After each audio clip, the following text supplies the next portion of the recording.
Harry Potter Reborn, a second chance to defeat Voldemort and save his loved ones. Episode 31, The Dangers of Quidditch. The players immediately got busy. Angelina, Katie, and Alicia went to intercept the quaffle, while the Weasley twins protected them from Slytherin beaters.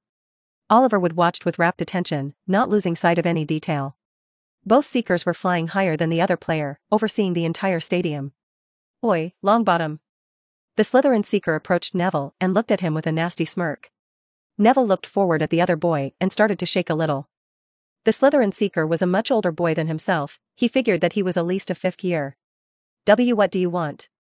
"Not much, just wanted to ask if you were okay there. You were looking a bit shaky." Neville stared dubiously at the older boy. He was fairly sure that the Slytherin Seeker was just trying to mock him in some way. The Slytherin boy realized this and raised his hands defensively. "Hey, come on. I'm just trying to be a good sport here." "I'm okay," he said hesitantly. "I just don't like heights very much, not since my uncle threw me off the third floor of the house in an effort to awaken my magic." "I see, then, let me give you a few tips." He rose one finger up. "Number 1, test your broom before every game." Neville nodded while listening. "Number 2, charming your uniform pants with a cushioning charm is a game changer. And number 3." A smirk appeared on his face. "Always keep an eye on the enemy beaters. Neville, move." The desperate shouda from Oliver reached Neville's ears, but he didn't understand what was happening or where he was supposed to move. It was then that Neville saw the Slytherin Seeker quickly flying to one side just as a bludger flew past him and hit Neville on the chest, making him fall backward. "Oh no." Harry heard Hermione as she rose from her seat. "He is going to fall." Lavender was sitting on his left, covering her face. Neville managed to barely hold on and was now hanging with only his fingers touching the flying broom while this one remained floating in the air. "Oh boy, Gryffindor's Seeker has been hit by a bludger and is barely hanging from his broom. This does not look good." Lee Jordan did his best to keep his commentary while everyone stared at Neville. "Do something, Albus," shouted McGonagall. Dumbledore nodded before standing up with his wand already in hand. The other Gryffindor player had already abandoned their position and rushed to help their teammate, but before anyone could get close enough, Neville lost his grip and fell while giving a blood-curdling scream. The headmaster pointed his wand at Neville and started to cast a feather fall charm when he noticed a large amount of magic concentrating right beneath the boy. "What is that?" He looked at the events with great curiosity. A strong gust of wind came out of nowhere and slowed Neville's fall until he was almost floating in the air. The wind then got progressively weaker and disappeared completely when he was only a few feet off the grassy field. Harry watched the scene from the box and breathed in relief while storing his wand back. "This is the second time. That boy needs to stay away from brooms." "He is safe," Hermione cried. "Bloody hell, that was close," shouted Ron. "Did you see that? Is like what happened that day during flying practice," told Lavender to her friend but loud enough for everyone in the box to hear. "Are you talking about the rumors of him awakening some ancient magic?" asked Parvati, even though she was one of the main culprits for spreading that rumor. "They were just doing it for fun and never considered there could be some truth to it." The game was stopped after that while they gave Neville a medical checkup. 30 minutes passed after that and the students were starting to get anxious. "What is taking so long? Could Neville be seriously hurt?" asked Hermione. "I'm sure he is fine, he barely fell 2 feet after the wind stopped. But I would be seriously surprised if Neville is still willing to ride a flying broom anytime soon after this," answered Harry. In the end, he was right. Professor Hooch came back into the stadium 10 minutes later to announce the end of the match. Gryffindor Seeker had refused to play again after the incident and the team had not prepared a replacement for him. So with the lack of one player, they were forced to forfeit the game, giving Slytherin the win. The next day, Headmaster's office. Albus Dumbledore was sitting on his chair and looking very uncomfortable towards his visitor. Augusta Longbottom looked like she was ready to jump over the table and smash the old wizard's head with one of the many objects decorating his desk. 1 month, Albus. He's only been here 1 month and is already injured. Augusta spat with rage. "Augusta, you know that magical schools have some risks. Don't give me that, don't think for a moment that I don't know about the previous incident that occurred in his first week." The old witch could not have her eyes narrowed any further. "It was just an accident, Augusta. Quidditch can be a bit dangerous sometimes." Minerva, who was the third and last occupant of the office at the moment, decided to help the headmaster a little bit. "Oh, I'm not blaming that other boy for his trickery, Minerva. I'm blaming whoever thought that putting my grandson on that broom and having him play a Quidditch match was a good idea." Her eyes moved from Minerva to Dumbledore. "Which one of you made that decision?"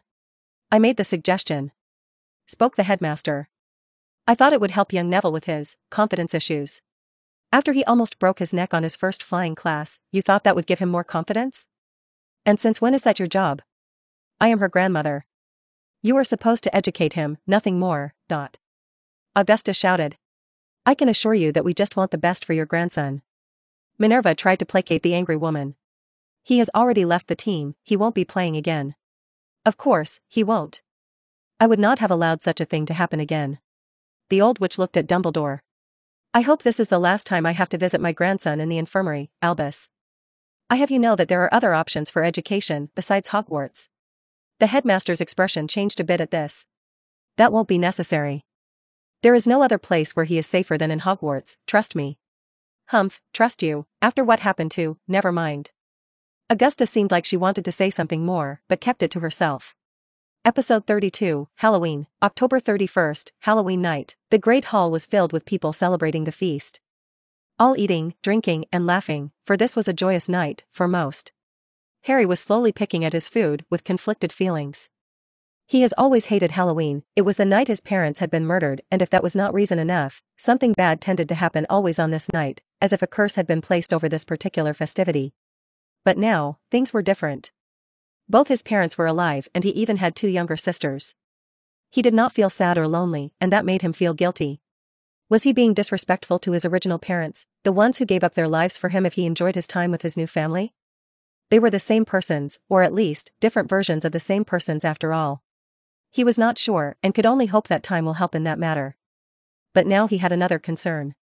His eyes moved to the right and focused on the entrance doors of the great halls. They had been shut tight before the feast started, but Harry noticed that there was one person missing. He now looked at the teacher's table as if to confirm it. But there were no doubts about it. The new defense professor, Keshav Nair, was missing from the party. This was a familiar situation, and for a moment, Harry wondered if the professor was about to stumble into the great hall while yelling about trolls wandering the dungeon. No, that's a stupid thought, this is not even the same professor. He looks so sad. The voice of Hermione reached his ears. Harry did not need to ask who she was talking about, as this was the 3rd time she made the same comment tonight. He looked at Neville. The boy was looking down and did not even touch his place, he was indeed looking sad. That was not really surprising. After the infamous game, most of the Gryffindor house had turned against him in ways that Harry was very familiar with, as it had happened to him several times. On the bright side, there were even more people now who believed that Neville had some incredible magical powers hidden inside him after the wind spell that saved his life. That may be the reason why his punishment has been limited to verbal slurs, and no one has tried to raise their wand against him, lest his magic acts on its own to defend him and they find themselves plastered against one of the many walls of the castle. Even Malfoy had not dared to do much, other than some very unimaginative taunts here and there. But Harry knew that there was one thing more important on Neville's mind at the moment. Like in his own past, today was the anniversary of his parents' deaths. Is like the same story, but with a different main character. Harry thought. In the end, Professor Nair never appeared, the doors were not opened by anyone calling for some emergency, and the party ended with no issues. Something that Harry was not accustomed to. He even allowed himself the thought that he may experience an entire school year at Hogwarts with no serious incidents, other than Neville almost dying twice, but that could still count as a normal year. A strong wave of cold wind hit Harry in the face as he was ascending the stairs, and he decided to cast a warming charm on himself. Much better, he said with relief. It was still early in the morning, so he was not expecting to find anyone in the L Tower. There you go, I got you some bacon. Harry heard a boy speaking before he passed by the doorframe. His eyes opened wide when he saw it. Neville was sitting on a wooden bench, feeding a pure white owl. Hedwig. That's a beautiful owl. Neville was startled by the sudden appearance of someone else. Like Harry, he was not expecting to find anyone else this early in the morning after last night's party. Harry? Sorry for startling you. He apologized. It's okay, I was just a bit distracted. Neville gave her another treat and the owl happily ate it. What's her name? Harry said while pointing at the owl. You can tell is female. Neville looked at them with a hint of admiration. I couldn't tell at all when I first bought her. But then I tried to name her Trevor and she, ouk. The owl had pinched his hand. She reacted like that. Trevor? Wasn't that the name of his frog or something? He seems to recall. Yes, that was the name of my frog. Neville made a sad expression. What happened to him? Neville sighed. It was last year when I had finally convinced my gran to take me to Diagon Alley to buy some plants. The truth is I just wanted to go out for a bit. You see, my family doesn't let me go out very often. They say it's not safe. It really isn't safe. Harry agreed. Anyways, we were at this shop and someone recognized me for my scar. That person started to scream my name and just a few minutes later, I was surrounded by people, all talking to me at the same time while my gran was yelling at them to leave. He looked down at his hands. I had Trevor on my hands, but he must have gotten nervous with all the noise, because he jumped out and landed on the floor. The people at the shop did not seem to realize, and they kept trying to get closer to me. I tried to tell them to be careful, that my frog was on the floor, but they didn't seem to hear me and just keep asking questions. Before I could do anything, someone stepped on Trevor. I yelled at them to stop, but they were all yelling and pushing at each other, and kept stepping on him. Poor Trevor, I could not save him. Wow, sorry Nevada. Harry placed a hand on his shoulder. Thanks. I wasn't allowed back on Diagon Alley after that. Not until it was time to get my wand. So, in the end. What did you call her? Harry looked at the owl. Neville smiled. I was first going to call her Petunia. Harry gasped. The flowers come in different colors, but the white ones are my favorite ones. She didn't like that name either for some reason, Neville said while looking at the old. In the end, I went with Snow. Is boring, I know, but she seems to like it at least. Neville petted the owl and this one gave a happy noise. Thank Merlin. Harry felt a great relief wash over him. Episode 33, A Home, December 20th, King's Cross Station. Harry was one of the first students to leave the train and was promptly assaulted by something small that latched onto his leg. Harry! The little girl called him with joy. He looked down at the image of his little sister and could not help but smile.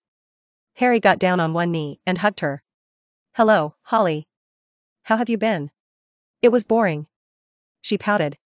Dad is always working and Mom never takes me anywhere. Only Lyra gets to go to her friend's house, is not fair. I see. He did not expect this little girl to have so many complaints. He then saw his mother running towards them. Holly, what did I tell you about running off like that? But Mom, I haven't seen brother in so long. Holly answered. We'll talk about this later. Lily's eyes moved to Harry and her expression brightened. She quickly went to give him a warm hug. Welcome back, dear. How was your time at Hogwarts? I want to hear every detail. Oh, but you must be tired after the long trip on the train. Let's get you home first. Home, huh? He was still getting used to this new life and the sensation of actually having a home, something he never had the chance to experience for long. Okay, you too. Hold on tight to me and don't let go. Both Harry and Holly did as told and Lily lifted her wand in the air. A moment later, the trio disappeared from the busy station. When Harry opened his eyes, he found himself at the entrance of the Potter Manor. Welcome, Dot. The family house elf, Mipsy, greeted them. Let me help you with that bag, Master Harry. The elf used her magic to levitate his small briefcase and carried it inside. I'm home, said Harry, mostly to himself. After taking a relaxing bath and changing clothes, the sky outside was starting to darken. He opened the door to the kitchen and found his mother inside preparing some food while Holly read a book on the kitchen table. He looked around before sitting down at the table. Lily noticed this and answered his unasked question. Your dad is at work, he should be here in an hour. And your sister is staying at one of her friends' home, she will be here tomorrow. A friend's home is the Weasleys, Dot. He recalled that his sister was friends with Ginny, even though the Weasleys were not that close to the Potters, especially after they left the Order of the Phoenix. At least, he had never heard of them hanging out with Molly and Arthur. No, she has been staying with the Greengrass for a few days. The Greengrass? He raised an eyebrow. That right, that's why I recalled them mentioning that family name before I went to Hogwarts. Lyra must be friends with Daphne's sister. How did that happen? He decided to ask. Lily looked a bit surprised at him showing interest in his sister's friends. Well, last year, Lady Greengrass and I met at a ministry party. She had brought her 2 daughters, and I brought only Lyra because you didn't want to come and Holly was too little for such an event. She got along with the youngest and they talked for hours. They have been quite close since and often send letters to each other, but this is the first time she has stayed at their house. How so? With Floo powder, it only takes a moment to visit, Harry asked, but he had already a few ideas. Well, Astoria has some special circumstances that don't permit her to leave the house, and your father was not thrilled to allow Lyra to visit the Greengrass house until he knew them better. Explained Lily. Because they are a neutral family? Lily looked genuinely surprised this time. Have you remembered some of the politics classes your father gave you? You never showed any interest in those. Harry shrugged. Not really interested in politics, but it doesn't hurt to know those things. After all, their family had been personally involved in the last war, so there was no way for them to remain unattached from the magical Britain political scene. I'm bored, Harry, play with me. Holly complained loudly. You are bored, huh? He looked at the book she was reading. It was one of Neville's fantastical adventures, which reminded him of something. You know, I have brought with me a nice gift for my sister. Her eyes opened like plates. A gift? What is it? Can I have it? He smiled. You'll have to wait until Christmas for that. No, I want it now. Holly explained. Okay, maybe it was a mistake to mention that. Lesson learned. Harry considered. Where did you get a gift from? Lily asked with suspicion, since first-year students are not allowed to leave the grounds. You'll have to wait too. He said. A bit later, James Potter got home from work and welcomed Harry back. I heard of what happened during the Quidditch game before Halloween. What a shame, James spoke. They haven't been able to play again without a seeker and had to forfeit the next game after that. Explained Harry. I don't think they have a chance to win the Quidditch Cup at this point. James lamented. I don't know why you care so much about school Quidditch, to be honest. Lily commented. But as our house. I will always care for Gryffindor and its Quidditch team. As a former player, can't help it. James gave Harry a look. They should have chosen Harry to be the seeker. James, he is still a first year. Quidditch can be dangerous, look what happened to poor Neville. Lily pointed out. Oh well, there is always next year. Oh, Harry. James called his name. Yes? There is something we need to talk about. Come to my studio after dinner. Sure. Harry wondered what it was about. He was sure it wasn't about his grades, he had made sure to keep them above average. It must be about that. Episode 34, Factions. James and Harry went to his studio after dinner was over, leaving behind a very curious Holly. His father took a seat on a comfortable-looking leather chair behind a large desk and indicated for Harry to sit down on the opposite side.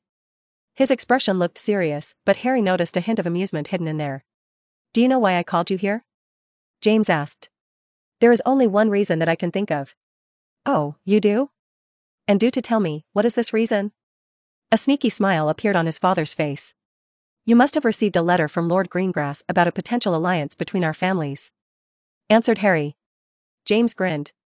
Yes, he told me that you and his eldest daughter talked about this matter in Hogwarts. You don't waste time, do you, son?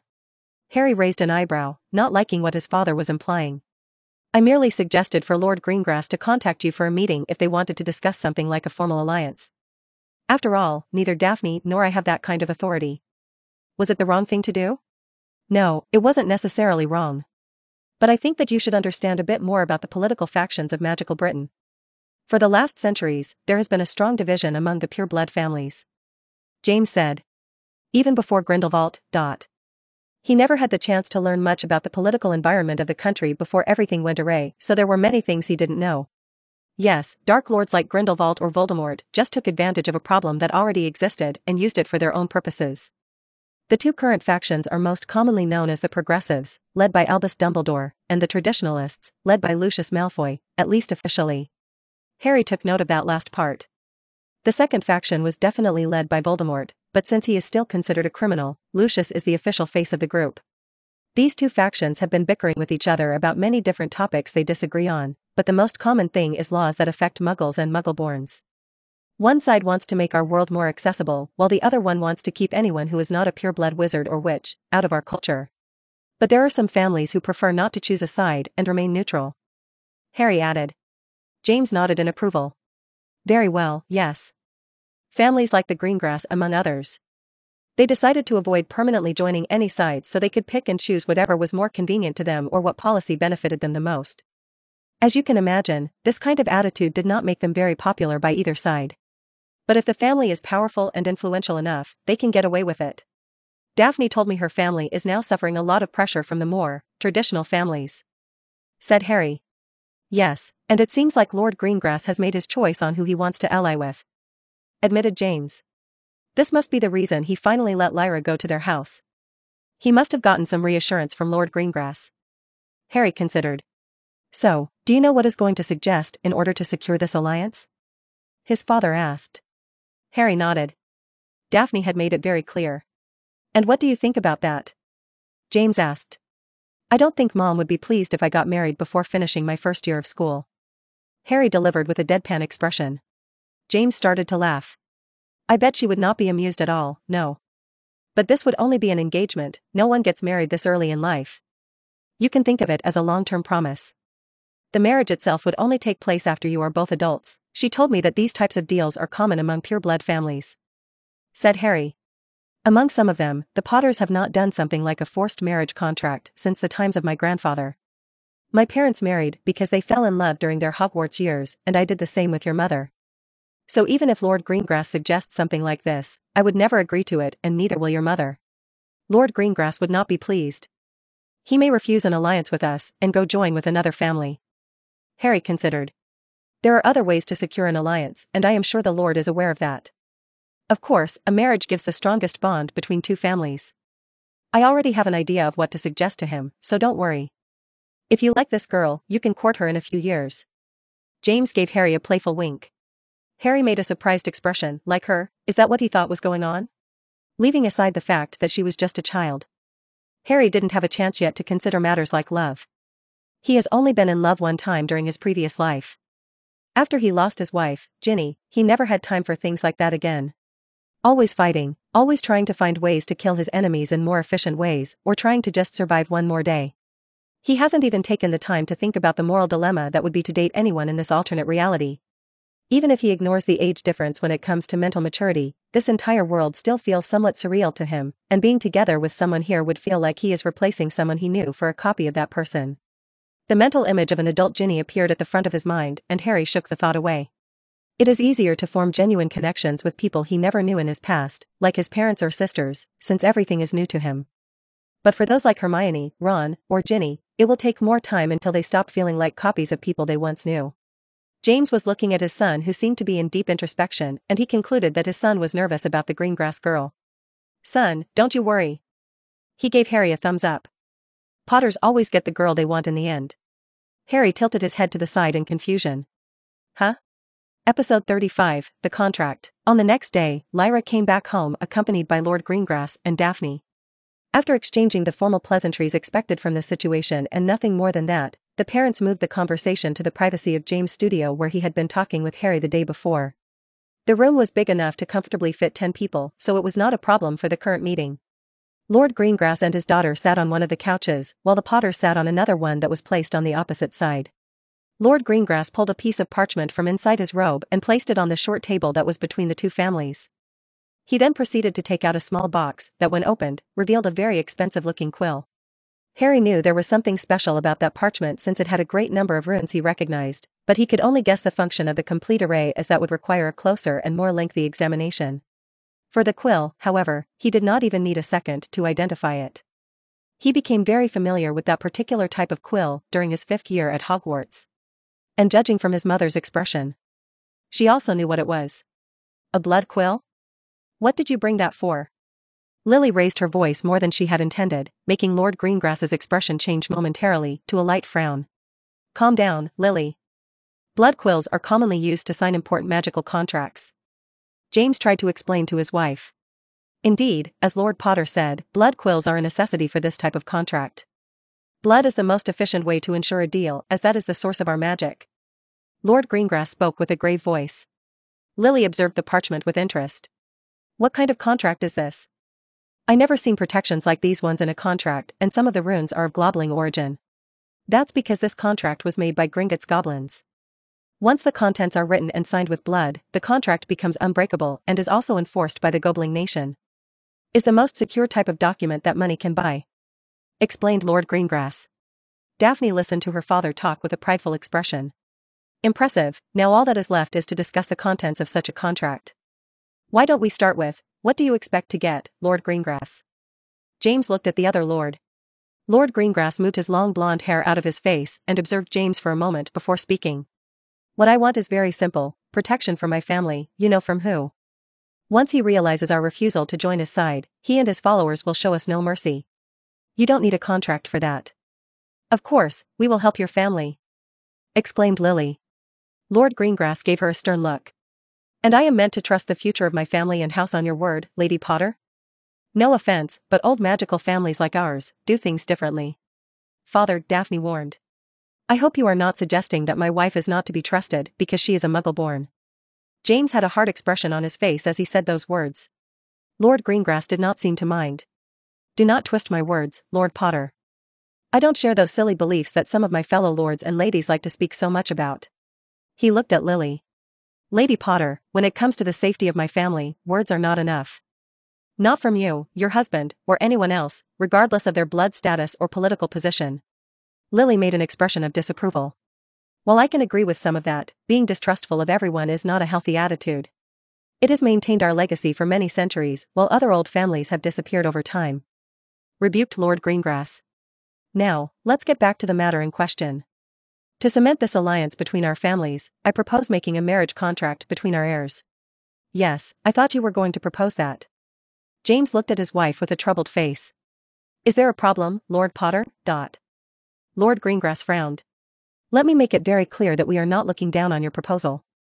Uniting our two families with a marriage would certainly be a welcome thing, said James. However? Asked Lord Greengrass. However, our children are still too young for such compromises, said Lily. Of course they are, clamored Lord Greengrass. That's why we, the adults, must make those decisions for them. James saw that his wife looked ready to explode into a rant about how outdated that custom was, so he decided to speak first while firmly holding her hand as a sign of let me do the talking.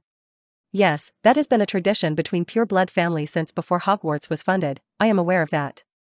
But the Potters had stopped doing contracted marriages since the times of my father. Your father married the sister of the former Lord Black, a very prestigious family. Back then at least. Lord Greengrass pointed out. He did. But only because they both fell in love with each other. In fact, the Blacks were not happy with marriage at all. According to what my mother told me, they almost banished her from the family for it. Explained James. I see, I did not know that. But where are you getting with this? Asked the Lord.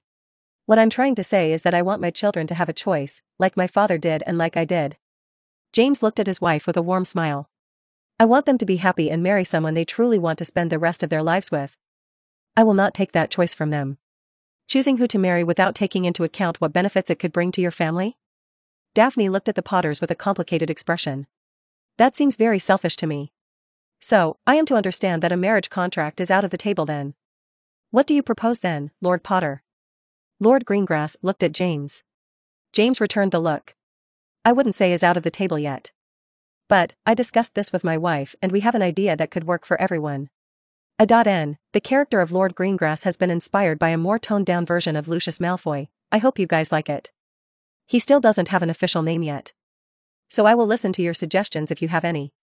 Thank you for reading. Episode 36 presents December 24th. The Potters were sitting at the table and enjoying their Christmas dinner while chatting. Harry looked over at his new family and smiled. This was a scene he had dreamed about many times during his lonely childhood years. Just having a family and spending time with them, he had wanted that for so long, and now that he has it, he was willing to do anything to protect it. Lily looked at her son with her bright green eyes. Harry, dear. Is everything okay? You have been very quiet. He nodded at his mother. Everything is great, Mom. I was just thinking about some stuff. Were you perhaps thinking about how many classes are you going to fail in your first year? Said Lyra with a mischievous smile. Lyra, don't say those things. Harry is not going to fail any classes. You are studying properly, right, son? Asked James. Of course, Dad. I'm doing fine at school. He made sure to not stand up too much during his classes, but he wasn't going to fail either. All of his grades were at least decent, even in potions, much to the professor's displeasure. What about potions? It was like his father had just read his mind. Snivelus is not giving you trouble, I hope. Or else, I will have tea. James, you have to stop calling him that, even more so in front of the children. That being said. Lily's eyes turned to look at Harry. Is he giving you a hard time? You can tell me if he does. He is a tough teacher, but I don't think he is harsher with me than with the rest of the students. Harry decided to lie a bit. He didn't want his parents to go complain to Snape, that would just make things worse. He already knew the man quite well. Lily looked slightly upset. He shouldn't be tough with his students at all, and especially with the first years. The process of potion making is very delicate, and being able to keep calm is extremely important for good results. Severus was always strict with himself when we were students. He was the type of person who would not tolerate even a small mistake. If he is putting his students to the same standard. Or, maybe he is just a twat. Added James. James, language, dot. Lily spoke with rising fury. Was this professor a friend of yours, Mom? Asked Lyra, who had been wanting to get into the conversation for a while. Lily calmed herself down and addressed her daughter. He was. We grew up in the same neighborhood and attended Hogwarts together. But we were sorted into different houses and talked less and less over the years. Eventually, we had a big disagreement, and we haven't really talked after our graduation. Can we talk about something happier than that, gloomy man?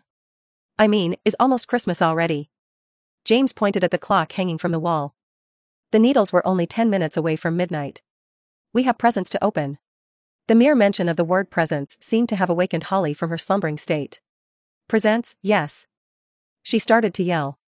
The family moved to the main living room of the house, where the presents had been stored under a big tree. The room had been decorated by Lily and Mipsy, and it even had fake magical snow falling from a cloud that was moving around the place. Holly did not care much about all of this and just sprinted towards the tree. Presents. Holly, wait. Don't open them yet, dot. Lily ran after her daughter. Lyra pretended to be more composed, but she walked relatively fast towards the tree and started to look for the boxes with her name on them. Harry felt a hand on his shoulder and looked up to his father. Go on, son. I think there are a few with your name. James gave Harry a wink and tapped him on the back. He felt a bit awkward by celebrating the holidays in such a manner. It reminded him of the ones he spent with the Weasleys.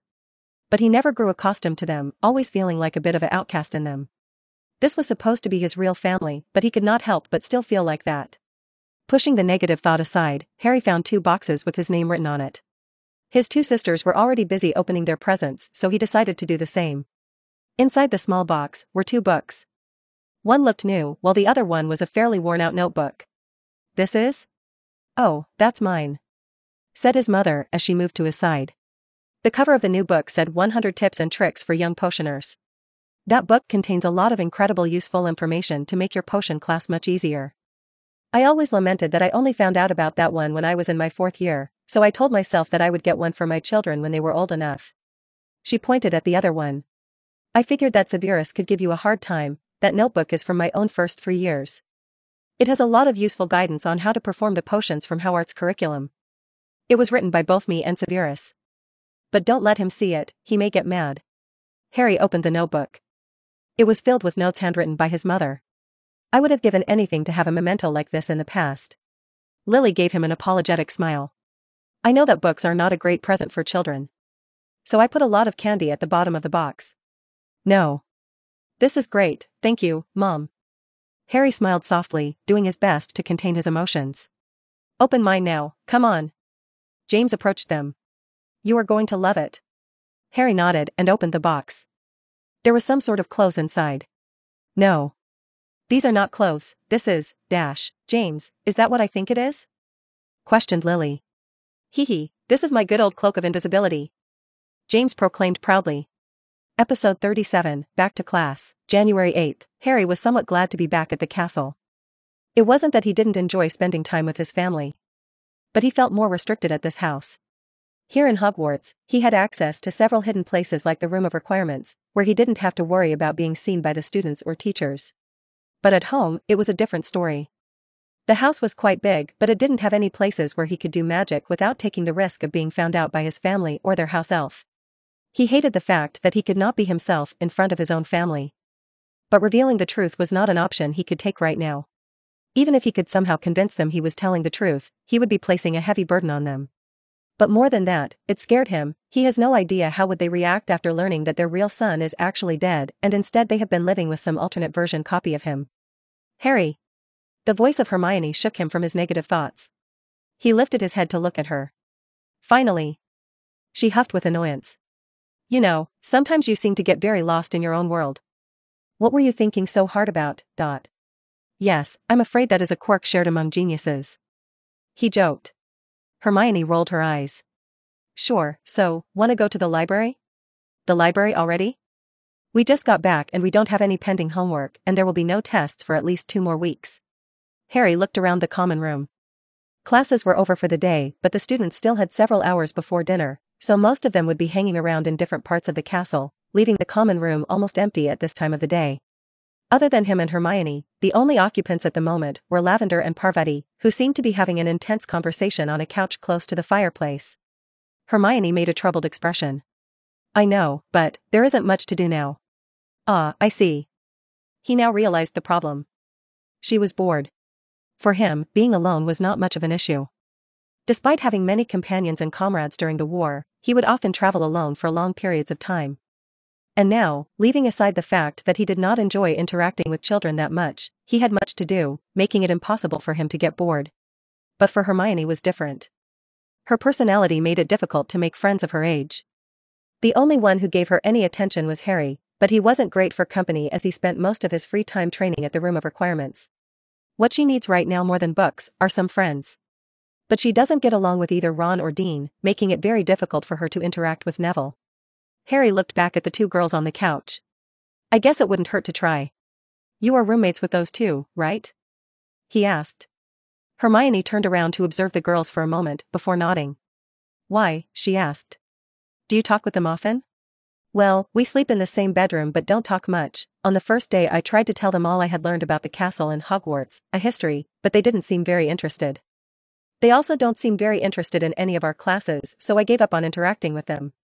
Harry wanted to smack her forehead. Most first years aren't that invested in academics or the history of an old castle, even a magical one. Did you ask them about their own interests? Hermione tilted her head in confusion. No, why would I do that? Because that's how you make friends. You get to know the other person and try to find something in common that you both enjoy. I don't think we have anything in common, and they don't seem very interesting. All they talk about is makeup and boys. She huffed. I'm sure they know something that can interest you, like. Harry tried to remember any useful about those two. He didn't talk much to them and Lavender died during their last year of school. But there were a few things he recalled. Well, they are both from pure-blood families. And Parvati family, the Patil, is an extremely old pure-blood family from India. Imagine the long story of magic they have, and their library. Hermione's eyes illuminated a bit at hearing this. You grew up in the Muggle world. I'm sure there are many things you could learn from them about being a witch that you cannot learn from books. Explained Harry. Don't look down on books. Hermione rebuked. But, you may be right. Maybe learning more about witches from magical families would not be bad. But, how do I approach them? Maybe there is a book about this in the library, I'll check tomorrow. There is no need for that, come. He held her by the hand and brought her alone as he approached the two girls. Hello, Patil, Brown. Have you two heard the rumor about Professor Snape? He asked. Rumor? What rumor? The two of them perked up and looked at him. If it is the one about him being able to turn into a bat, I already heard it and I don't think is true. Added Lavender. No, this is something else. I heard that Snape uses a charm that he personally created to make his robes flow in that weird way. Harry was about 80% sure this was a true fact. Really? A charm? That would make sense. There is no way a normal robe should move like that. I always thought it was strange. The two of them commented. Do you two mind if we sit here? Is a bit cold in that corner. Said Harry. Sure, come sit here. Both girls made room for Harry and Hermione to sit down next to the fireplace. After that, the group talked for a long while until it was time for dinner. Harry could only hope that Hermione would take this chance to create some new friends. It was the least he could do for her. Episode 38, Visiting Knockturn Alley. Okay, this should do it for now. Harry inspected the briefcase one last time before closing it. The magical container has been filled with all the valuables he was able to find during his 2-month search. He knew he had only scratched the surface of what was stored inside the Room of Requirements, but that was fine by him. It's not like he was planning on becoming rich by selling antiques.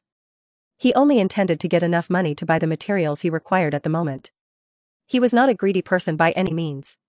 Harry left the briefcase and looked at his mechanical wristwatch. 8 o'clock, perfect. The shops at the alley must be opening right now. And since today is Saturday, I can spend most of the day away without raising suspicions. He then walked to an old full-size mirror that was left in a corner of the Room of Requirements. With a wave of his wand, the mirror became sparkling clean. Harry looked at his reflection with care. He had to make sure there were no glaring errors in his disguise. He tried to make the minimum amount of changes since the more you change yourself, the easier it becomes for others to discern that something was wrong. His hair remained the same, his eyes had only changed color to a light brown tone. He was also wearing different glasses and some Muggle clothes he had brought to the school. The biggest change was his face. He had used a mixture of charms and transfiguration to make himself look around 10 years older. Unfortunately, his height remained the same since there was no way to change his size without resorting to illusions or complex potions he did not have access to.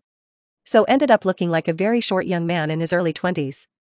I don't think the shop owner will care that much even if he notices something. Satisfied with the changes, Harry went to pick up his briefcase and took his wand out. With a smooth flick, he disappeared from the room of requirements without a trace, and not even Dumbledore would notice his absence. With a pop noise, Harry appeared in a desolated corner of Diagon Alley. After making sure that no one was around, he pulled out his invisibility cloak and covered himself with it. He had originally planned to go to a different shop. One that was located close to the main street. But now that he had his cloak back, he could sneak into Nocturne Alley without gathering unwanted attention. As expected, Borgin and Burke's were empty at this time of the day, as the usual clients prefer to go out at night. After checking his surroundings, Harry removed himself from underneath the cloak and entered the shop. The ring of the door startled the shopkeeper from his drowsy state. Client this early in the morning? That's quite a surprise. Oh? Mr. Burks looked at the small frame of Harry with interest as he entered. Shouldn't you be in Hogwarts, child? Are you perhaps lost? He said with a teasing tone. Harry's eyes moved to meet his, and Burks felt a great deal of anger and hatred in them. That was not a rare thing for his average client, but not something he expected from an individual he believed to be a child. I graduated 5 years ago, and I'm not a child, Harry said with a frown that twisted his face, enhancing his more mature features. Or are you making fun of me for my condition? Burke realized his mistake after seeing the face more closely. That was not the face of a child. My apologies, good sir. I meant no insult, he hurried up to say. It's just very early in the morning and I had a long night, please forgive this old fool. No matter. I came here to do business. Harry walked to the counter. Of course. How can I help you? Burke asked with a polite smile. With some difficulty, Harry placed the briefcase on top of the counter and opened it. Burks looked over with interest. May I? He asked for permission, and Harry nodded. Only then did the old man start to pick up the objects inside the case and carefully place them on the counter one by one while taking long glances at each piece before putting them down. That is quite the collection of antique objects you have here. Many old books, some of them very valuable, jewelry, and some very fascinating quills. I also have this. Harry took a thin stick out of one of his jacket pockets and removed the shrinking charm he had placed on it.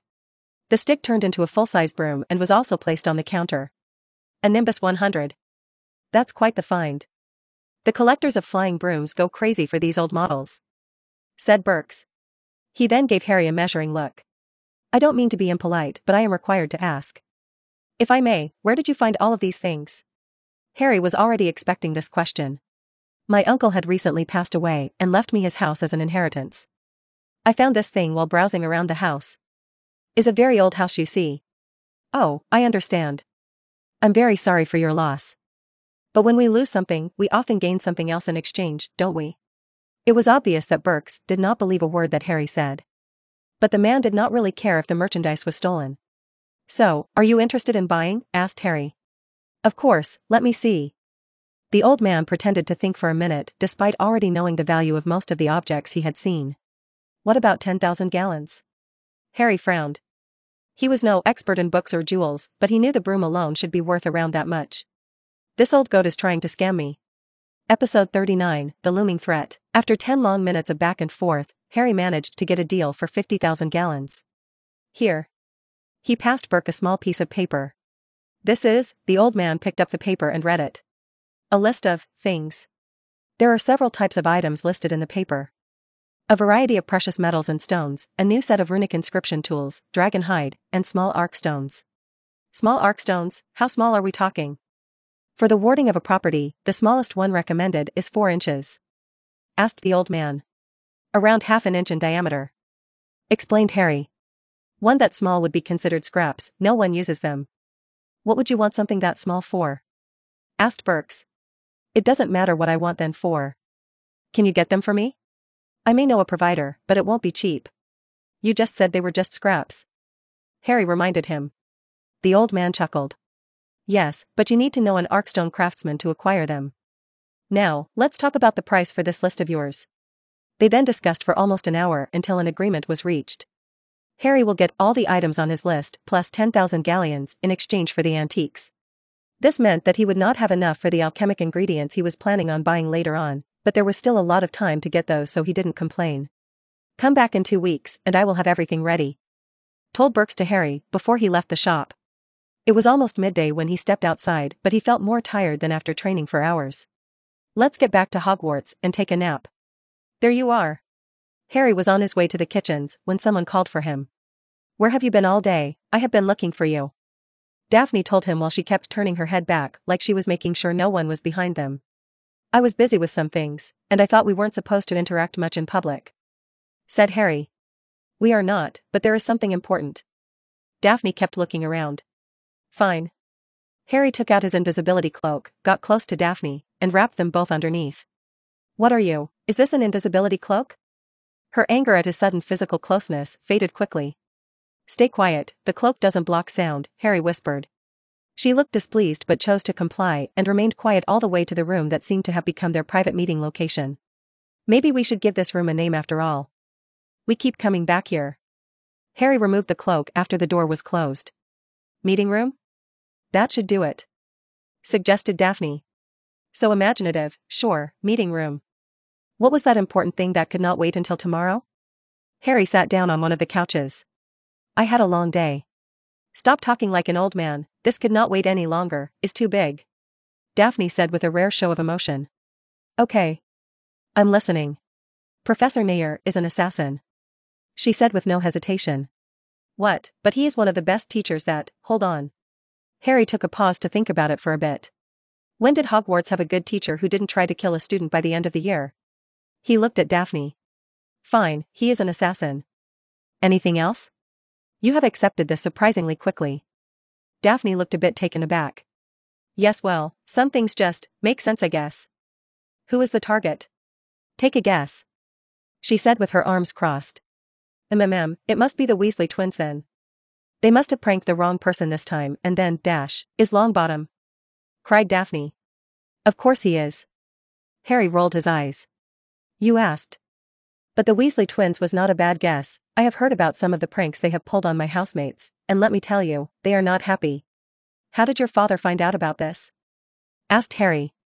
"He didn't tell me all the details, just that Malfoy is not as secretive as he thinks." "Anything else? Like when is the attack going to happen, where, or how?" "Before the end of the year, that's all I know." "You are going to inform your father about this, correct?" Harry remained silent for a minute, considering the information he had received. "No, there is no need to involve my father in this, yet." "How come? Isn't he an Auror? Surely there is something he could do." Daphne could not understand his motives. "As you said, he is an Auror. They need solid evidence to take action in cases like this. The only thing we have is some rumors, isn't it?" Harry remained impassive. "But, then, are you going to ignore it?" Daphne asked with disbelief. "Of course not. Give me some time to think about this. Maybe there is a way to gain some evidence, then we can call my father," offered Harry. "What if he attacks before that?" she asked. "Unlikely, killing the boy who lived while in Hogwarts would definitely attract the attention of every Auror in England. The Ministry will not rest until an arrest has been made because the public will pressure him to do that. If Professor Nair commits the crime now, he will be forced to leave the country immediately, revealing his involvement in the matter. It would be better to wait until the end of the year, maybe even the last day. If he does it correctly and hides the evidence, by the time the Aurors find the body all the teachers and students would have already left the school, making it incredibly difficult for the Aurors to even perform an investigation." Daphne did not know what to say to that. "You really thought about this, a lot, were you planning on Don't be silly, Daphne." Harry interrupted her. "Now let us go back to our respective rooms, I'm very tired." "Tired from doing what, is Saturday?" she inquired. Harry merely gave her a cryptic smile in answer, much to the girl's frustration. Episode 40, The Missing Boy. During the next defense class, Harry was staring at the professor while thinking about how to solve this issue. Even though he had assured Daphne that the crime would certainly not take place until the end of the year, he wasn't 100% confident about that. And he'd rather not gamble with Neville's life like that. Should I just kill him at the first chance I get, or maybe try to gain more information about his plans or on what the Death Eaters are doing? No, this man is just a hired wand, there is zero chance he knows something important. He held his head in frustration. "I hate this kind of stuff, let's see, what did Moody used to say, always know your enemy or something like that?" Maybe I can buy some information on Mr. Potter. He must have been more distracted than he thought because he failed to notice Professor Nair arriving at his side. Mr. Potter, are you perhaps feeling unwell? You seem paler than usual, asked the professor. Harry quickly brushed aside his concern, claiming a mild headache from too much reading, and the professor continued with his class. The head of the training dummy was crushed by a stone that impacted the speed of a bullet. 3 more dummies moved around the room in irregular patterns. Harry conjured some small knives before casting a banishing charm. Depulso. The blades one of the dummies on the head and another one on the chest, missing the third target. Harry made a sound of annoyance. Fulmin. A lightning bolt came out of his wand and turned the poor dummy into a burning mess. He was huffing and puffing by the end of the training, but he was feeling better. Ah, this is it. Blowing up stuff never fails to cheer me up. He exited the room of requirements at his usual time, 1 hour before dinner. This gives him enough room to take a shower and rest for a bit before leaving. Hog snout. The fat lady nodded and the entrance to the dorms opened just in time for Harry to see Hermione, Parvati, and Lavender leaving the common room. Oh, Harry, hello, greeted Hermione. He was glad to see her getting along with the other girls, that way he would not feel bad for letting her alone in order to do other things that he considered more important at the moment. Hello, Hermione. He looked at the other 2 girls and nodded at them. Parvati, Lavender, hello to you two too. Lavender rolled her eyes. You don't have to be so formal all the time, Harry, we are classmates for Pete's sake. Lavender huffed. She is right, you know? Added Parvati. We are going for a walk through the inner garden before dinner, would you like to come with us? And I am the one being overly polite, Harry grumbled. Hermione and Lavender chuckled. He is right, you are always so posh, said Lavender. I can't help it, I was raised like that, besides, my sister Padma is much worse than me. Parvati excused herself the best she could. Well, I appreciate the offer, but I'm in dire need of a shower at the moment. Harry removed some beads of sweat that were traveling across his forehead. Have you been running or something? Asked Lavender. Something like that, Harry answered dismissively. That's not a very wizard-like behavior, Parvati commented. But, I am a very unusual wizard, Harry pointed out. Is that what you are always doing after class? You are always disappearing to go somewhere, but never tell me where, you even skipped several library sessions. Hermione looked particularly miffed about that last part. Something has been bugging him since he left the dorms. A bad feeling, a uniqueness that turned his stomach and made him uncomfortable. He had always listened to his gut feelings when these warned him of some danger, but he had no idea what danger must he prepare against. Harry entered the great hall at a brisk pace and moved his eyes around the room, trying to gain as much information as possible. He took notice of the teacher's table, all there, including the defense professor, who was already eating in a relaxed manner. On the Slytherin table, he spotted Draco, smiling smugly while talking about something with his classmates. On the Gryffindor table, he first saw Hermione, Lavender, and Parvati. The 3 girls were starting to place food on their plates while chatting. He moved his gaze around the long table and saw the Weasley twins. And finally, sitting nearby was the not-so-golden trio, Ron, Seamus, and… Where is Neville? Shit. Harry cursed. Mr. Potter, language. Professor McGonagall gave him a stern look. He apologized and moved away from the teacher's table. Harry sat next to Ron and looked at the redhead boy.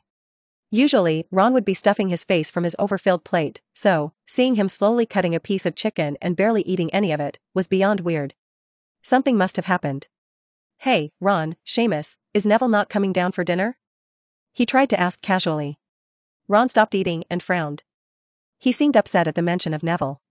Well, we haven't seen it since our last class ended, Seamus answered and gave Ron a glance. Did you guys get into an argument or something? Asked Harry. Something like that. Seamus was carefully glancing at Ron like he was trying to avoid upsetting him by talking too much. Anyways, the professor told him to stay behind and talk about something and we left. Wait, the last class of today was defense. Harry thought with increasing worry. His gaze went back to the teacher's table. Nair was there, eating calmly. Could he have done something to Neville? It can't be, he wouldn't be here if he had done something, right? Why do you care now? You never hang out with us. Ron gave Harry an angry look. Because. While he was trying to come up with something, the house ghosts came flying into the hall. Acromantulas! Screamed Gryffindor's ghost. Acromantulas have invaded the castle, added the Hufflepuff one. The hall went into a panic. Episode 41, Pest Invasion. As soon as the news hit the hall, the children screamed in horror. Even the most ignorant ones knew how deadly those spiders were. The headmaster took swift control of the situation and proceeded to do the most sensible thing he could. He sent 1,000 scared children running onto the halls while the teachers searched the halls for the acromantulas. It's okay, everyone. Just follow me. The shaking voice of Percy Weasley came from the front of the group.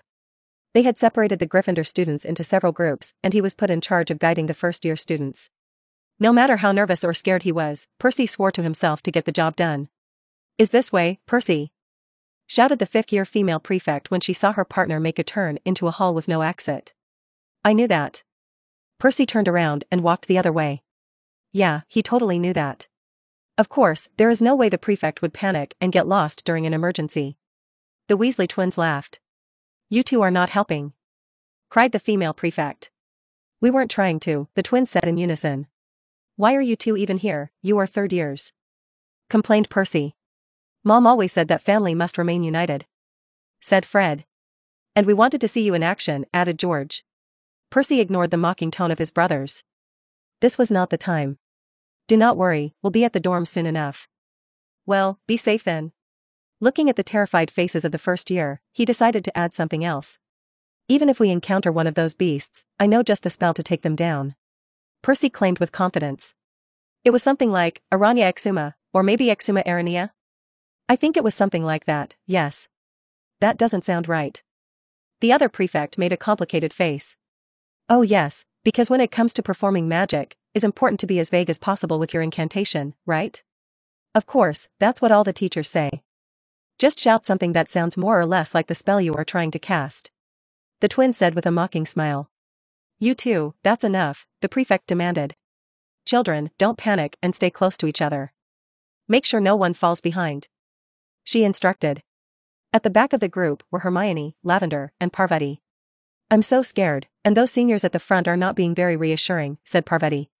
Why couldn't Professor McGonagall come with us? Lavender said with frustration. The professors know what's best. I'm sure the headmaster had a good reason for this. Don't you agree, Harry? Harry? Hermione turned around only to find an empty dark corridor behind her. Harry? Where did he go? He was right behind me a moment ago, Hermione said with panic in her voice. Point me, Neville. Harry felt a pulsing sensation and his wand moved to point to the left. I must be getting close, is not pointing upwards anymore. Harry had separated from his group as soon as he saw the opportunity and rushed to find Neville. He was now running through a familiar hall on the 6th floor when he spotted the first acromantula. Harry pointed his wand forward, a rock the size of a basketball appeared, and with a smooth flick of his wrist, he disappeared the rock in the direction the spider was following. The young acromantula was just the size of a medium dog. It got completely destroyed by the rock that Harry threw and didn't even have time to make a noise or complain. Ah, help! He heard a voice calling for help, just a bit further down the hall. This was a corridor he was very familiar with. The trophy room was just a bit further away. Last week, he came here to have a talk with Daphne, but the room was on the 4th floor back then. This corridor tended to move a lot between the 4th and 6th floors. After hearing another scream for help, Harry finally saw what was going on. Neville had gotten himself inside the cabinet that contained all the trophies. A large group of spiders were right outside, taping on the glass with their legs. Good thing that glass has been reinforced with an unbreakable enchantment, otherwise. He'd rather not think about how close that boy had come to a nasty death. He conjured more rocks and vanished them, taking out several more spiders. The acromantulas turned to look at him and made some angry noises, but none of them attacked him, just stood there. What's going on? Why don't they move from there? Some of the acromantulas stared at Harry while others returned to tap on the glass while the terrified Neville kept screaming. It's like they are only interested in killing him. He was no expert on animal behavior, but this was certainly strange. He was about to unleash death upon the creatures when he heard a loud noise approaching from behind. He turned his head and saw another acromantula, but this one was much bigger than the rest. This one was almost half the size of the Aragog he remembers. Its massive body was wide enough to cover most of the hallway. Harry now had around 10 acromantulas in front of him and one giant one behind. And he had to deal with them before they could slay Neville. Episode 42, the professors arrive at the scene. The giant acromantula hissed at him while moving its frontal legs in an attempt to intimidate him. The ones behind him did the same. But they did not attack or get closer to Harry. He did not understand the reason for their unusual behavior but did not care either. He had one job to do and he was going to do it. Harry pointed his wand to the floor right beneath the giant acromantula and then followed it with a swift upward flick. The spider gave a tremendously loud shriek as it was impaled by a stone spike that rose from beneath the creature and lifted it in the air. With the biggest threat already incapacitated and dying, Harry turned around to face the rest. He threw a low-powered bombarda aimed downwards, just strong enough to blow up several stone tiles, and then followed it up with a depulso, sending all the sharp pieces of stone to the acromantulas, who had no way to dodge them. 5 more spiders went down, fire was left to go. Harry conjured a dozen knives and sent them at light speed to the creatures. The acromantulas shrieked in pain after being cut and stabbed, but none of them tried to run away. Not a single one of the creatures wanted to separate themselves from the trophy case where Neville was hiding. 4 more spiders fell victim to the knives, there was one left. Harry decided to get a bit creative with the last one. He tapped his wand against the rocky wall to his right. For a moment, nothing happened, but then, the part of the wall that was closest to the acromantula came to life. A stone hand, 3 times the size of the spider, formed from the wall itself, and with its palm completely opened, it smashed the creature in one quick motion like it was a common fly. With the deed done, the hall became silent once more and Harry contemplated what to do next. Neville had stopped his screaming and seemed to be staring at the dead acromantulas from inside the glass piece of furniture. Harry considered for a moment going to Neville and checking if he was okay, but he did not want to reveal his involvement in this matter. He was confident that Neville had not been able to discern his identity based on the construction of the cabinet he was in. Only the front part was made of glass and Harry never approached that area, instead he killed all the acromantulas from a good distance. The decision was taken away from him the moment he heard a large number of people getting closer to him. The teachers are already here, fine, I can leave the cleanup to them. Harry lifted his wand and disappeared from the hallway before the adults turned the corner. This way, I heard some noises. Professor McGonagall hurried her steps. She let out a loud gasp when she saw the macabre scene. By Merlin. This is. Dumbledore's eyes scanned the hallway meticulously, pointing his wand around until it stopped on the glass cabinet. There is someone there, he pointed forward. Be careful, that acromantula is still alive. Warned Snape as he walked from behind the headmaster. They moved as close as possible to the wall and past the twitching giant spider. McGonagall stared at the stone spike that was impaling the creature. This was done with transfiguration. The construction of the spike must have been perfect to be able to lift such a monster. Dumbledore was walking ahead of the group when he suddenly stopped. Headmaster? Snape called, wondering what took the attention of the old wizard. Dumbledore said nothing and pointed his wand at one particular spot. He moved it around and whispered some words. His eyes opened widely. This can't be. What is it, Albus? McGonagall asked this time. This area here, it has traces of. Of what? Questioned Snape. Before the headmaster had time to answer, someone started to shout. Hey, is there someone there? Help. McGonagall hurried up and moved to the cabinet, where she finally spotted the terrified Neville hiding inside. Longbottom! She exclaimed. Unlock the doors, Mr. Longbottom, ordered Snape. Is it safe? Neville looked around, expecting to see more spiders appearing. It is quite safe, my boy. You don't have to worry about the acromantulas any longer. Dumbledore tried to sound reassuring. Neville nodded and released his iron grip on the doors, allowing it to open. I'll take him, Madame Pomfrey, McGonagall said after making sure he did not have anything serious that required immediate action. Yes, do that. I will visit the infirmary a bit later, we still have some work to do here, said Dumbledore. The professor took Neville away by the hand. The boy follows without complaints, looking to be in an almost state of shock. With the 2 of them gone, Dumbledore and Snape were left to examine the scene. There was acromantula blood splashed everywhere. It was quite a shocking view. I'm glad Hagrid is not here to see this, he is fond of these creatures. Snape observed carefully the remains of the beasts. The conjured knives were still embedded into some of them. Then, there was the giant stone hand that crushed the last one. You think a student could use transfiguration to this level of skill? Asked the potion professor, pointing at the hand. Dumbledore contemplated the question for a moment. It would not be impossible for a talented 7th year to create something like that. I believe Minerva could give you a couple of names. At least that's what I would say if these were normal walls. Dumbledore tapped the wall with his wand. There are protections weaved into them that should prevent students from affecting them with magic.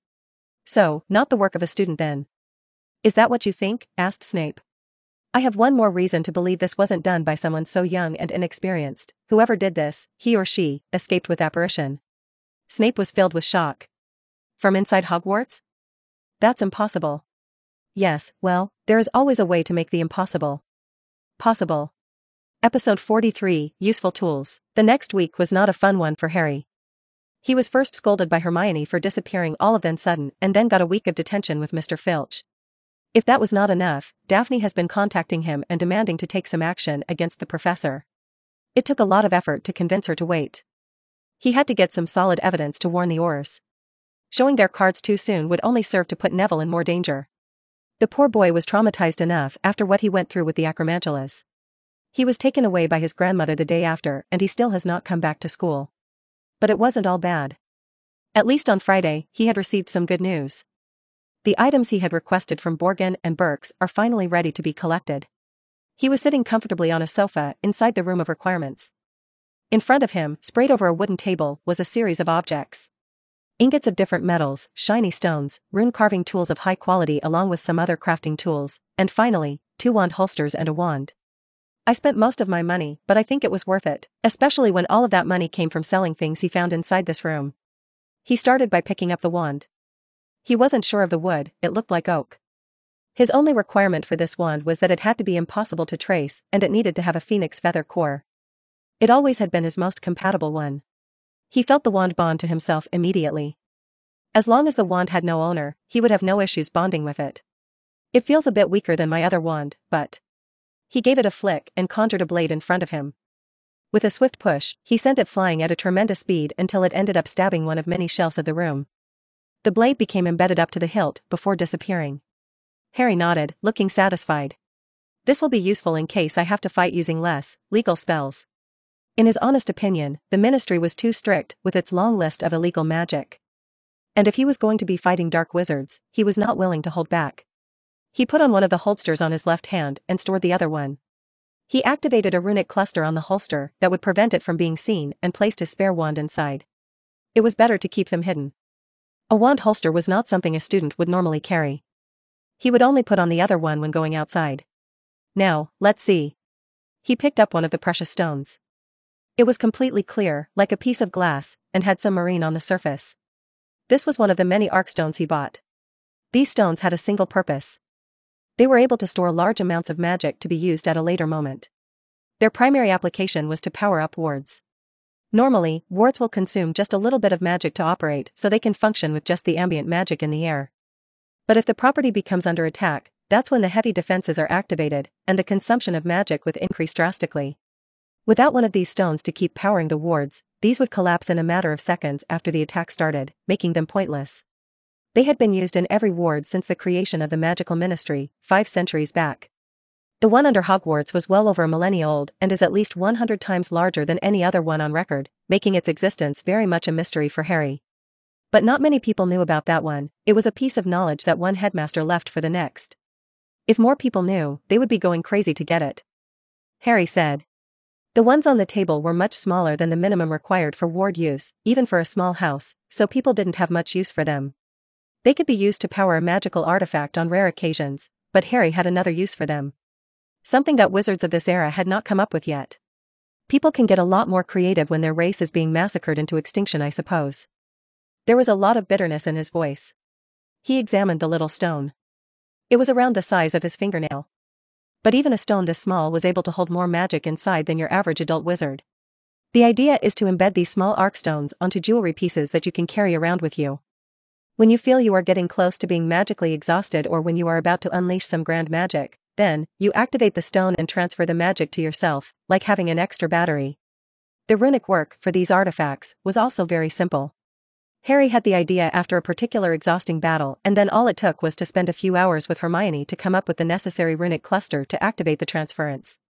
The only setback was going to be the metal alloy necessary for the jewelry. Goblin steel was the best magically conductive metal that people knew at this point in time. But Harry knew how to make one even better. He already had all the necessary ingredients, but the process took a long time. Harry glanced over the pile of ingots he acquired. To process all of that, it will take at least 3 months, but the time wasn't the only problem, but he also had to think of the location where to set up his workshop. The room of requirements is only safe for as long as he is inside. But once he leaves, anyone could stumble upon it by accident, so is not the most reliable to leave something that you don't want anyone to find for several months. I may have a better place in mind. Episode 44, The Calm Before the Storm. Another month passed and we were getting close to March.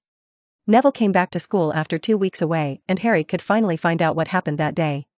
After his argument with Ron, he was asked to stay behind by Professor Nair. According to Neville, the professor claimed to be worried about him and his poor performance in class. He offered Neville to stay for some extra practice and the boy accepted. Late that afternoon, Neville left the classroom and was on his way to the Great Hall when he was ambushed by the spiders. Aurors were called but no arrests were made. It is unclear to Harry if they suspected anyone. That is not information they would share with him, even if he was the son of one of the head Aurors. Harry had been a bit worried about Hagrid when the Ministry got involved. But apparently, his connection with the Acromantula nest inside the Dark Forest was not something many were aware of. As for Professor Nair himself, he has been very careful since the last attempt and has not made any suspicious moves. Daphne had become increasingly frustrated by his lack of action and he had the feeling that she was close to doing something stupid. Even for an 11-year-old kid standard. What she didn't know was that Harry had several trackers on Neville and the professor. He had placed 10 trackers on the professor, to be more specific. Of those 10, Nair found and disabled 9. But one was better than none. As for Neville, he didn't need to place any tracking charm. Every student of Hogwarts was being monitored since the first time they entered the castle. The secondary function of the sorting hat was to place a tracking mark on top of the student's head. Invisible to the naked eye. This mark will be able to track the position of the student inside the castle. Or even former students if they never found out about it and removed it. His father and his friends had taken advantage of this to create their Marauders map. Since Harry had full access to the wards, it was very easy for him to put together a simpler version of that map to track only Neville and Professor Nair. This way, he could always keep an eye on those two and intervene if it looked like Neville was in danger. He could then be able to catch the professor in the act. Having him arrested after that should be easy. It was a dangerous plan, for Neville, that is. But he could not think of a better way to gain the evidence he needed to get the Aurors involved in this matter. Any Muggle surveillance device he could think of would not work at Hogwarts. If the old Luna was here, she could probably come up with some runic array device to record video data into a crystal or something. When it came to ancient runes, even Hermione could not compare to the odd blonde.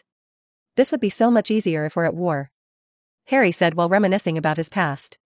Life was hard, yes. But things were simpler back then. If you came across a dark wizard, you killed him. If you came across a demon, you killed it. Now he had to take into account laws, human rights, politics. It would be so much easier to just go and kill the man. Then again, I'm not even sure the professor is truly a hired assassin sent to kill the boy who lived. I mean, whatever Lord Greengrass heard must have been just rumors. Yes, the whole thing with Neville being attacked by acromantulas after leaving his office is suspicious, but... He sighed. Who am I trying to convince? There is no one else who fits the bill. He knew the other professors extremely well. Nair was the only unknown factor, it had to be him. The head of a training dummy exploded. Tisk. It's always the good defense teachers. It is like the position is cursed or something. Wait, it probably is now that I think about it. Another dummy exploded. I think I have enough for today. Let's go check on that thing. He still had plenty of time before dinner, so Harry made his way to the castle foundation. He opened the painting, went downstairs, and walked for several minutes at a brisk pace until he reached the furthest corner of the room where he had set up his little workshop. Even if Dumbledore were to come down here for some cosmic causality, there was little chance of him walking up to this distant corner of there where there is absolutely nothing of interest. So this was the place where he decided to set up his station. Everything worked automatically and he only needs to check on it once a week or so. It was a very simple setup. Just a table with a cauldron and several other small tools. The cauldron was used to create the metal alloy called magicite. It was a combination of gold, silver, dragon blood, and several other alchemical ingredients. The mixture had to be melted and combined very slowly to prevent it from being separated. The cauldron was enchanted for automatic heating and stirring of the ingredients. All that was left was waiting now. It's looking good. This is going faster than I had originally predicted. It should be ready in a bit over a month. The last time he created this alloy it took him 6 months. It could be because he is using brand new high-quality tools, or maybe the conditions of this chamber made the mixture combine faster. But no matter the case, it was good news. He may be able to assemble some of his old tools before the end of this year. Episode 45, Foul Play. This is so annoying. Harry thought while being violently shaken. Are you listening to me? Harry. The Ice Queen of Slytherin was nowhere to be seen. He had to deal with an obnoxious 11-year-old old Daphne Greengrass who had kept calling for him and leaving messages during classes until he finally agreed to talk with her alone. You know, if you keep calling me so much during class, people are going to start talking. Personally, I don't care much about my reputation, but that won't be good for you, right? Daphne got her hands off him and took a step back. Lately, Tracy had started to point out how distracted she had been lately, thinking about the issue with the boy who lived and the killer professor. This is important, Harry. We can't let that man kill Neville. She didn't really care that much about the Gryffindor boy, but her family had already signed a contract with the Potters. There was no going back now, their side was chosen. If the boy who lived died and Voldemort won, her family would be doomed. She had spent the last 2 months stressing herself non-stop about this, but Harry didn't seem to care at all. Always disappears to go do who knows what and then says he is too tired to talk or that he doesn't have time. She looked at his calm expression and frowned. You are not taking this seriously at all. This is not how I wanted to spend Friday night. I wonder if the elves still have chocolate pudding. Are you even listening? Daphne shouted. You know, that door is not soundproof. He decided to let her know. You are so frustrating, she shouted even louder than before. Fine, hold on. He reached inside his robes and pulled out a piece of parchment. Maybe she will shut up if I show her. What's that? She watched with attention as he unfolded the paper and placed it on the coffee table. Is blank. There was nothing written on it. You are very impatient, you know that? Harry pulled out his ebony wand and pointed at the parchment. Reveal your secrets. Whoa! Daphne exclaimed. A map of the castle appeared on the previously empty parchment. I have read about this. You protected the contents with a password, said Daphne. Yes, and as you can see, and the best you could think is reveal your secrets? That's probably the first thing people would try. She interrupted him. No one will get their hands on it. And that's not important, now, as you can see, this is a map of Hogwarts, right? She interrupted him again. Did you draw this yourself? Of course, who else is going to? Well, you are not very good at drawing then, and most of the lines are crooked. I made it in like 1 hour. Now if you don't have any more critiques, take a look at the 2 names here and there. He pointed with his wand. The names Nair and Neville are written inside circles. The professor one was inside his office, while the one with Neville's name was inside the Gryffindor dorms. Daphne looked at the map with great attention. Oh, it moved.